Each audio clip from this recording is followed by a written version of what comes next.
እሱ ባልሽ ሳይሆን አሻንጉሊትሽ ነው። እስከዛሬ ዝም ስለሚልሽ ነው እንደዚህ እየተጫወትሽበት ያለሽው። እኔ ማንንም የማልፈራ የጀግና አርበኛ ልጅ ነኝ። እሺ እስከዛሬ ብልግናሽን የሚሸፈንኩት ለሱ ብዬ ነበር። እሺ ገባሽ? እኔ ምንም አልገባኝም። ስልክ እየጠራ ነው። ቶሎ በይ አምጪ አልኩሽ እኮ። ዝም በይ። የደወለው ውሽማሽ ነው? አዎ መጥቶ ይሆናል። በር ላይ ነው የሚሆነው። አንተ ከባለትዳር ጋር ትንዘላዘላለህ። ደግመህ እዚህ ስልክ ላይ እንዳትደውል። እዚህ ሰፈርም ከደረስክ እግርህን ነው የምሰብርልህ። እኔ ደንብ አስከባሪ ነኝ። ብልግናን ካላቆምክ ትጸጸትበታለህ።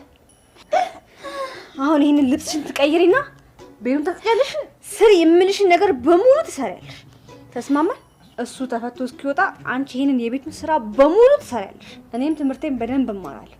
ልትረብሽኝ ከሞከርሽ ግን የማደርግሽን አሳይሻለሁ። እንዴ ወደ ቤተሰቦችሽ አትሄጂም? አይደለም አንቺ ከዚህ ቤት ከዚህ በኋላ ልታባረሪኝ ብትሞክሪ ጸጉርሽን መላጣውሽ ማለት ነው። እሺ አሁን ዳይ ወደ ስራ ቀጥይ። አሁን ግን ያልኩሽን ሁሉ ነገር ታደርጊያለሽ። አይ ካልሽ